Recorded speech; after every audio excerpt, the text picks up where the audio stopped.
Hello, I'm Michael Brown, and I'm a member of the Townsend Energy Committee, and we're here to discuss community electricity aggregation, which is a new program that the town is considering entering and implementing. And I'm here with several experts to provide more details, hopefully inform people as to what it's all about. The Energy Committee discussed this at some of our meetings last year, and we ended up recommending that the town pursue this as an option. We saw several things that might be beneficial, and we'll be learning more about that. But it may provide a good, much better stability in pricing of electric service, the electric supply side of the service.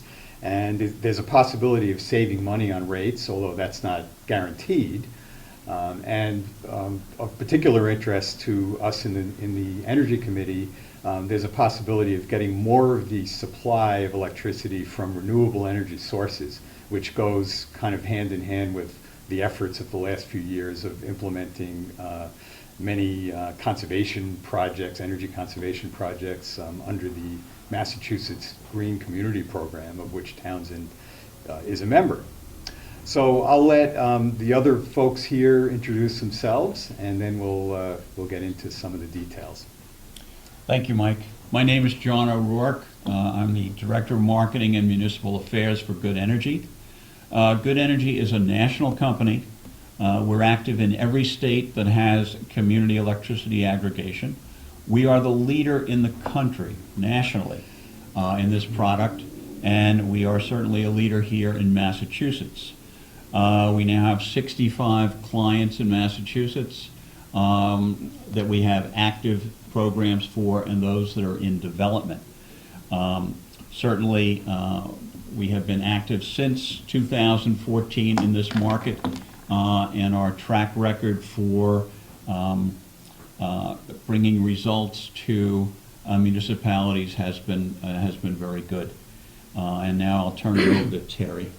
Hi, I'm Teresa Morse. I go by Terry. I am a select board member, and additionally, I was a former member of the Townsend Energy Commission, and now I work as a selectman liaison to that committee.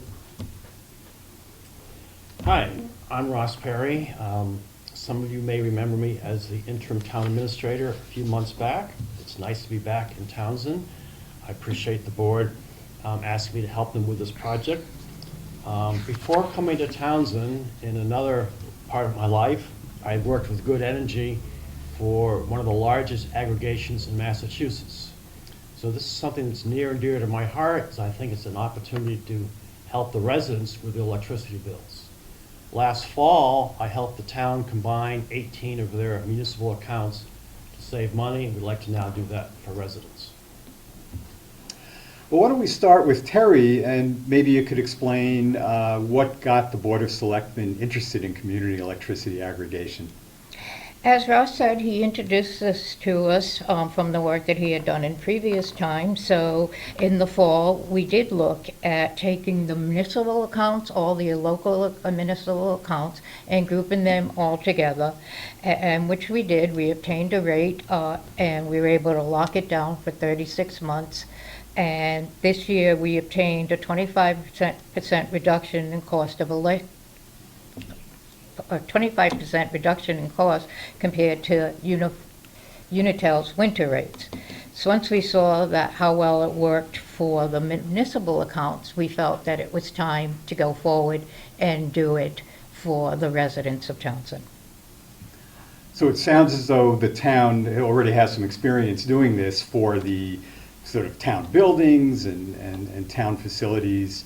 And now we're kind of looking at expanding this to all of the residential properties, all the residents of the town. Exactly. So there's some experience with it.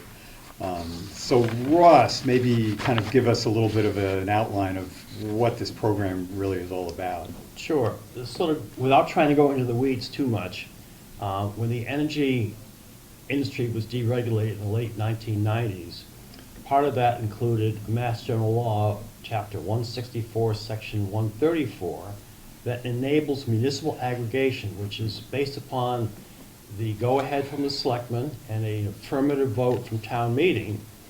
The selectmen are able to go out to bid for power at the time when it is most optimal for the town residents.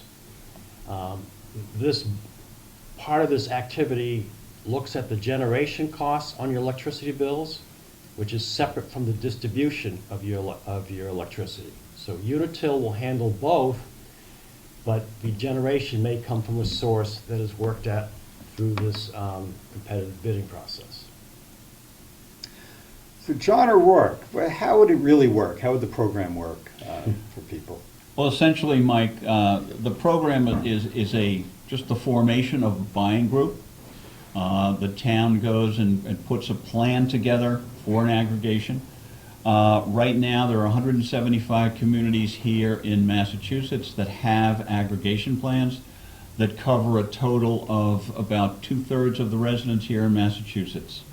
Essentially, a plan is developed with the guidance of municipal officials.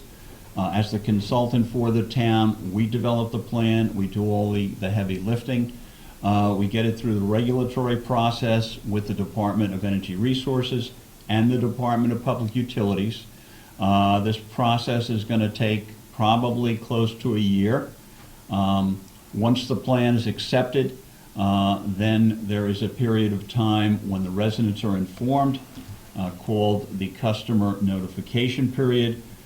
During that period, a letter goes out, known as the customer notification letter, which describes the plan in detail and gives residents and small businesses the option to participate in the plan or to opt out of the plan if they wish. Again, the law in Massachusetts makes this an opt-out program rather than an opt-in program. All successful laws in the United States for these programs are based on the Massachusetts law. The Massachusetts law was the first established in the United States as an opt-out. All those programs that are successful are based on the Massachusetts law. So essentially, during this customer notification period, everyone is that's on the basic service of Unitil is notified with a customer notification letter that they can participate or not. If someone is already with a third-party supplier, they are not notified. The Department of Public Utilities does not want anyone notified who has already chosen a third-party supplier. So essentially, all those on the basic service of Unitil, residents and small businesses are notified by the competitive supplier that wins the bid that they can participate or not. And essentially, it gives those residents and small businesses another competitive choice for their electricity.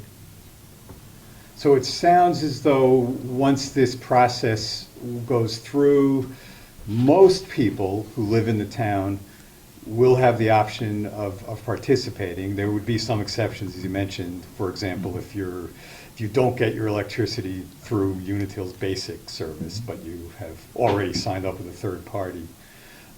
But other than those exceptions, generally speaking, what would you really have to do to make sure you want to participate, assuming that you're interested?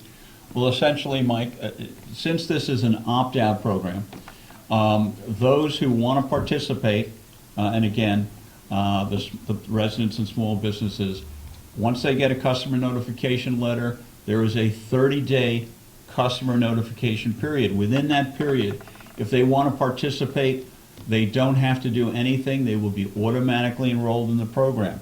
If they do not want to participate, with the letter, the customer notification letter, there is an opt-out card and an opt-out envelope. All they need to do is to mail that card in if they don't want to participate. But essentially, we find that we usually get between 80 and 85% of the eligible customers participate in the program. So it sounds as though there's not really any significant effort on your part if you want to participate. You just kind of, assuming you don't want to opt out, and you really want to be in the program, you don't have to do anything. Is there any, do you have to sign a contract or anything like that? There's nothing that you sign. Essentially, again, the customer notification letter gives you all the details of the program. If you want to participate, you don't have to do anything. You'll be automatically enrolled. If you do not want to participate, you send in the opt-out card. Supposing you sign up for the program and sometime later, for whatever reason, you decide you're not interested anymore, can you kind of leave the program, withdraw? Is there any kind of penalty for that, or how does that work? If you're in the program and you want to get out of the program, all you need to do is contact the supplier. Normally that takes one billing period to get out of the program. There's no penalties or termination fees to do that. And how will residents actually know that they can now participate, that it's time to, that it's going to start? What's going to happen? Well, essentially, again, this is a regulatory process that takes about a year. It goes through the Department of Energy Resources and the Department of Public Utilities. As we get closer to the time when we expect the plan to be approved, then there is more outreach and education to residents to let them know that we're coming close to the time when there'll be a competitive bid. The plan will be approved, there'll be a competitive bid, and then you go into the customer notification period, which is a 30-day period, and essentially there's intense outreach at that point in time. Again, everybody on the basic service with Unitil will receive a customer notification letter, and it'll be details about the program and whether they want to participate or not. But there'll be plenty of information going out through all communication channels. There'll be press releases. There's an informational website. There will be meetings, public meetings here in town to let people know about the program, to come and to ask questions. We always like to get down to the senior center to do at least a couple of presentations so that the seniors understand what is going on. And again, we try to reach everyone in town who is an eligible customer for the program. Now, most of us in Townsend get our electric bills from Unitil, and I suppose many people probably just look at the number at the bottom and write a check or pay the bill. But if you take the time to look at it, I guess there's several parts to it. And how will that be affected by this program? Will the bills look any different? Essentially, the relationship with Unitil does not change. Unitil will continue to bill. They will do the administrative work of the program. They will be called in any case of outages or downed lines. The only thing that changes on the bill is the name of the supplier and the rate. All of the things, and again, the relationship with Unitil does not change at all. I know probably a lot of people in the area are doing this, but I'm actually in the process of getting solar panels installed on my roof. And that involves a certain change in the relationship with the electric utility. Would this aggregation program have any effect for people who are getting solar power? That's a good question, Mike. We always get that question. Essentially, when people have solar panels, they have a net metering agreement with the utility, which in this case is Unitil. That relationship, that agreement is not changed at all. It is not affected by participating in the aggregation. The two separate situations. Now, some people may have worked out arrangements with the utility if they have low to moderate incomes, maybe a discount or some kind of payment arrangement. Would they still be able to get those benefits, or would that be affected by this? Again, any plans that are in place, either discount plans or budget plans, stay in place with Unitil. They're not affected by participation in the aggregation. So Unitil's still going to send the bills to most people, or virtually all households in the town. Right now, the way it works is, supposing you have a question on your bill, or you have some problem with your service, you would presumably call Unitil. Would that change at all under the new program? Does not change at all. Unitil continues to service the account in all respects. The only thing that changes is where the supply comes from, and that is noted on the supply portion of the bill. The name of the supplier and the rate is different. All other things stay exactly the same with Unitil. Okay. Now, on the Energy Committee, we've had a lot of focus on energy conservation, and we're also very interested in increasing the use of renewable energy in the town. And I understand that this community electricity aggregation is going to make it easier in some respects to use renewable energy sources. Could you explain how that's going to work? Good question, Mike. Over the last 3 or 4 years, municipalities have found that community electricity aggregation is a good way for them to try to meet their climate goals by putting a little more renewable electricity in what's known as the standard or the default product of the aggregation. That's the product that everyone is automatically enrolled in, unless they choose what is known as the basic product, which does not have any more renewable electricity in it than is required by the state, or they choose the plus product, which is 100% renewable energy.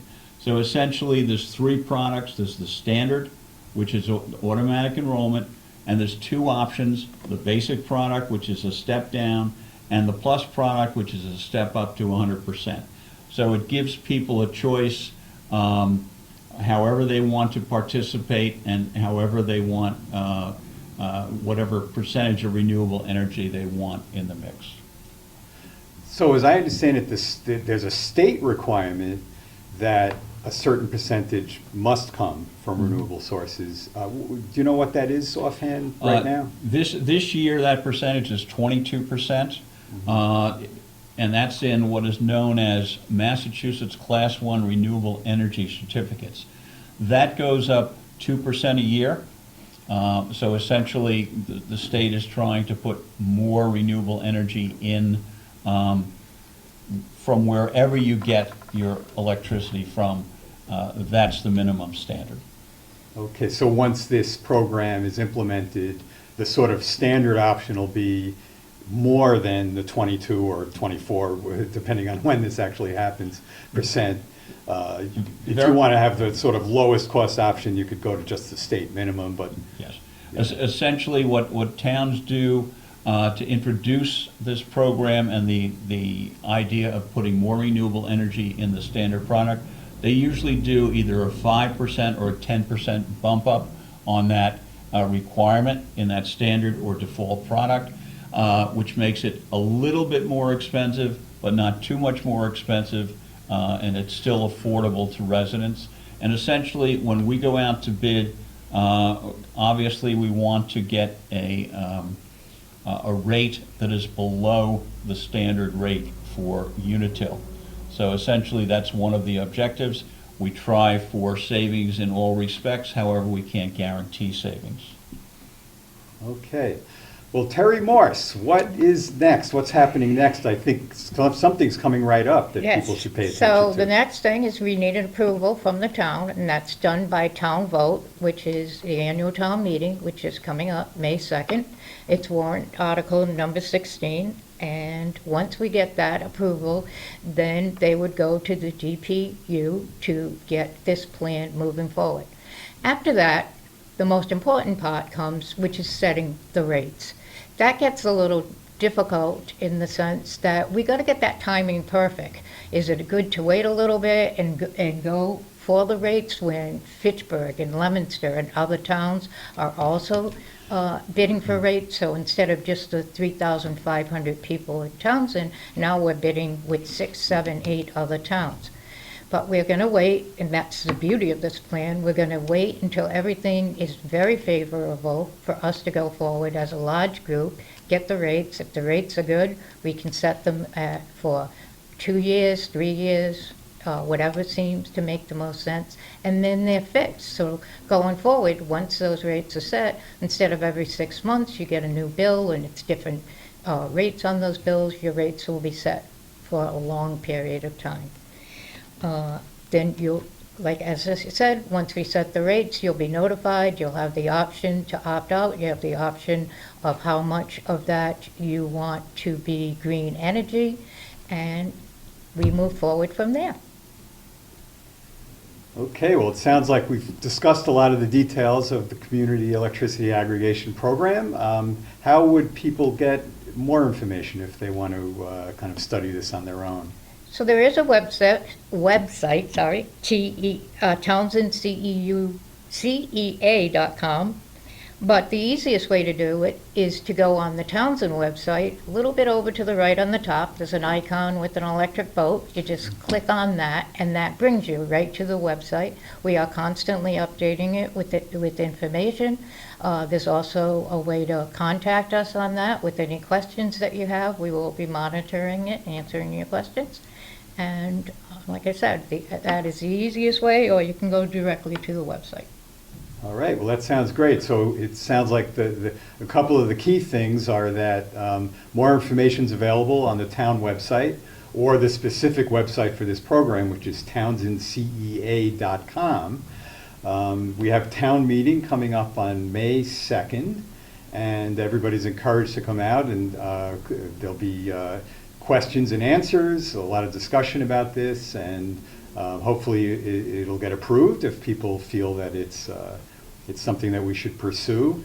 And from the viewpoint of the Townsend Energy Committee, we are excited about it. We feel that it's both in terms of potential pricing benefits as well as the possibility of increasing the use of renewable energy. It would be very beneficial for Townsend to participate in this. Well, thank you all for joining us, and hope to see you at town meeting.